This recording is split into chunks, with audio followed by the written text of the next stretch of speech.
आएंगे ही। अब भाभी को लेकिन जाना जो लेना है चीजें तो इस हमसे जगह भाभी के दे देती तो आकर्षण का करा केंद्र मुझे है, पेंटिंग वेंटिंग वही तो एक पूरी चूक तरह पर सराहती हमारे है। लिए जानलेवा साबित हो सकती है। कुछ साल पहले एक जर्मन हाइकर बोर्नियो के जंगलों में भटक गया था, तो उसकी लाश को ढूंढने में कई महीने लग गए। भूख से उसकी मौत हो गई। मैं यहाँ पर आपको सिर्फ बचना ही नहीं बल्कि यहाँ से जिंदा बच निकलने के तरीके भी बताऊंगा। यार सीमान की पार्लर वाली हो जाती दुर्गम इलाके में जाने वाला हूँ। यहाँ मेरा हेलीकॉप्टर नहीं उतर सकता, इसलिए मैं रस्सी के सहारे पेड़ों की फुनगियों पर उतरने वाला हूँ। मैं आपको बताता हूँ ऐसा कैसे कर सकते हैं। उस तरफ चलिए, मैं वहाँ उतरना चाहता हूँ। ओके बैन, हम उस जगह पर पहुँच रहे हैं।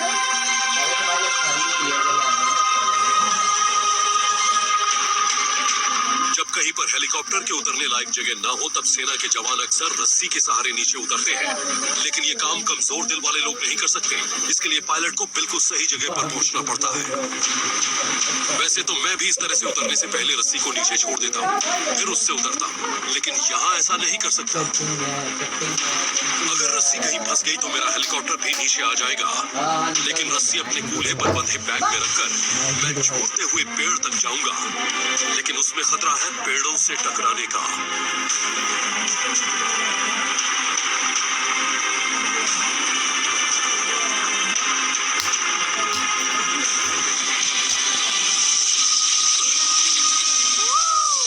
मैं अभी पेड़ों की फुनगियों तक पहुंच गया हूँ, लेकिन अभी भी 100 फुट नीचे जाना।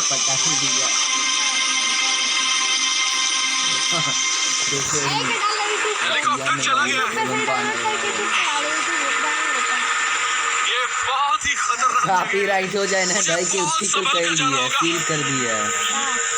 ये मेरी उम्मीद से कहीं ज्यादा ऊंचा है। यूट्यूब पर वाला है। अब आप भी समझ सकते हैं कि जब कोई पायलट ऐसे जंगलों के ऊपर उड़ान भरता है तो तब उसे अलग से रस्सियां क्यों दी जाती है, ताकि अगर वो कहीं फंस जाए तो उन रस्सियों के सहारे वो नीचे उतर सकता है।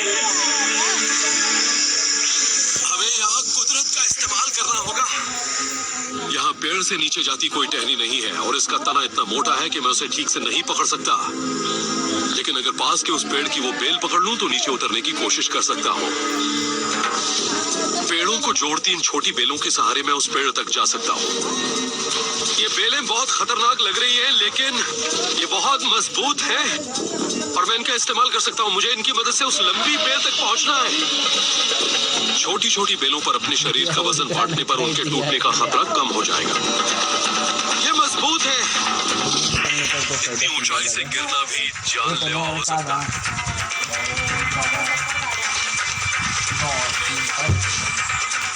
इस टहनी तक तो आ गया। ये बाकी की टहनियां तो ज्यादा बेहतर लग रही है। बढ़िया। ये देखिए, ये बेल काफी मोटी है, इसे ही पकड़ता हूँ। हाँ, ये ठीक रहेगी।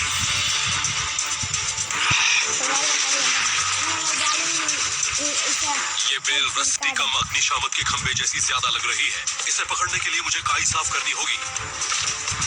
ये मेरा वजन संभाल पा रही है, इसलिए मैं आसानी से उतर सकता हूँ। मैं इतना जानता हूँ कि बारिश हो रही होती तो मैं ऐसे बिल्कुल नहीं उतर पाता। फिसल काफी बढ़ जाती। मैं इसे अच्छी तरह से नहीं पकड़ पा रहा हूँ, लेकिन मेरे हाथ की मांसपेशियों पर काफी जोर पड़ रहा है। अब जमीन के करीब पहुंच चुका हूं, इसलिए हाथों के थकने से पहले तेजी से नीचे उतर सकता हूं।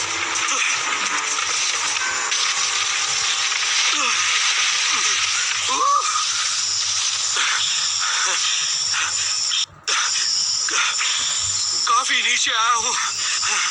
उतरना आसान नहीं था, लेकिन ये पता लग गया कि बेल काफी मजबूत थी। बढ़िया, चलो अब हमें नीचे जाना है। बोर्नियो में जंगल से बाहर निकलने का सबसे अच्छा तरीका है पहाड़ों से नीचे उतरना। उस तरह से आप नदी या सोते तक पहुंच सकते हैं और बस्तियां भी अक्सर घाटियों में ही होती हैं। ये देखिए जरा, इनकी वजह से यहाँ सावधान रहना जरूरी है। ये कांटे देख रहे हैं? अगर नीचे जाते वक्त आपने इन्हें पकड़ लिया तो ये आपकी चमड़ी उधेड़ देंगे। इनके साथ परेशानी ये है कि ये टूटकर शरीर में धंस जाते हैं और इनसे इन्फेक्शन हो सकता है। ऐसी किसी चीज को पकड़ने से पहले अपनी छठी इंद्रिय को जरूर जगा लेना चाहिए और बेहद सावधान रहना चाहिए। ये जरूर देख लें कि आपके लिए ये किसी तरह का खतरा नहीं बनने पाए, वरना बहुत तकलीफ होगी। इस जंगल में सिर्फ इन पेड़ पौधों से ही सावधान नहीं रहना पड़ता, बल्कि यहाँ तो ऐसे ऐसे जीव भरे पड़े हैं जो आपके खून के प्यासे हैं।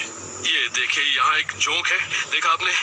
इस जंगल में इस तरह की करोड़ों जोंके हैं। ये देखिए, ये कैसे ऊपर चढ़ रही है। इसे मेरी गंध मिल गई है, और अगर ये मेरी त्वचा तक पहुंच गई तो मेरे शरीर में एक ऐसा एंटीकोएगुलेंट छोड़ देगी जिससे मेरा खून जमेगा नहीं, और फिर लगातार खून बहता ही जाएगा। मैं इसे यही छोड़ देता हूँ। बोर्नियो में जोंकों की कमी नहीं है, और मैं इन्हें अपना कीमती खून तो हरगिज नहीं पीने दूंगा। वो गुफा तो काफी बड़ी है, ये शायद पानी से बनी है। इसके अंदर जाने की कोशिश करता हूँ, हो सकता है मुझे वहां से पानी के किसी स्रोत तक जाने का रास्ता मिल जाए। वहां तक जाने का भी एक आसान रास्ता है। वो मोटी बेलें सीधे गुफा के तल तक नीचे गई हैं, लेकिन उसके अंदर जाने के लिए मुझे पहले रोशनी का इंतजाम करना पड़ेगा। रुको जरा। अच्छी मशाल के लिए जलने लायक कोई अच्छी चीज चाहिए, और इस जंगल में ऐसी चीजों की कोई कमी नहीं है।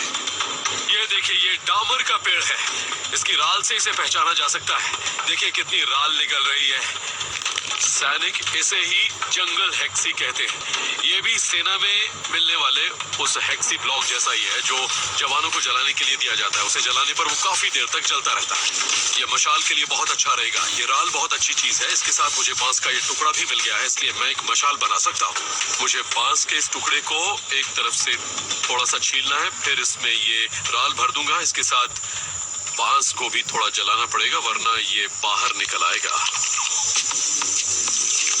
एक बार ये पतला हो जाए तो फिर इसके अंदर ये जंगल हेक्सी भर दीजिए अच्छी तरह से। ये देखिए ऐसे, बढ़िया। अब ये गुफा में देर तक जलता रहेगा, लेकिन इसे जलाने से पहले मुझे थोड़ी सी लकड़ी भी चाहिए, और इसके लिए मैं इस सूखे बांस का इस्तेमाल करने जा रहा हूँ। अपने चाकू से इसे बाहर से खुरच लीजिए और उसकी छीलन जमा कर लीजिए। ये बहुत अच्छी तरह से सुलग जाएगा। तो अब हम चलते हैं। ऐसी जगह पर जान बचाने के लिए पहले से ही योजना बना लीजिए, और यहाँ मिलने वाली हर चीज का पूरा इस्तेमाल कीजिए। ये देखिए, पेंट की बेल, इसे देख रहे हैं? ये मेरे काम आएगी। कमाल की बेल है, बेहद लचीली है ये बेहद मजबूत भी है, और इसका इस्तेमाल रस्सी की तरह किया जा सकता है। बोर्नियो में करीब 150 किस्म की बेंत मिलती है। स्थानीय लोग इनका इस्तेमाल कुछ बांधने के लिए रस्सी की तरह करते हैं। ये काफी लंबी लग रही है, और मैं इसे पेड़ के चारों ओर लपेट देता हूँ और घिसकर इसे थोड़ा नरम कर लेता हूँ। इस तरह से इसके रेशे मुलायम हो जाते हैं, जिससे इसे लपेटने में आसानी होगी। मेरे पास मशाल है, लकड़ी है, काम लायक रस्सी है, लेकिन यहाँ अपने सामने पेश आने वाली चुनौतियों का सामना तो मुझे अपने दिमाग से ही करना होगा। मैं पैर नहीं जमा पा रहा। मैं अभी बोर्नियो के घने जंगल में हूँ। मैं जंगल की दुछत्ती से तो नीचे आ गया हूँ, मगर अब ये देखना है कि इस गुफा से मुझे पानी के किसी सोते तक पहुँचने का रास्ता मिलता है या नहीं। ये है फैसले की घड़ी।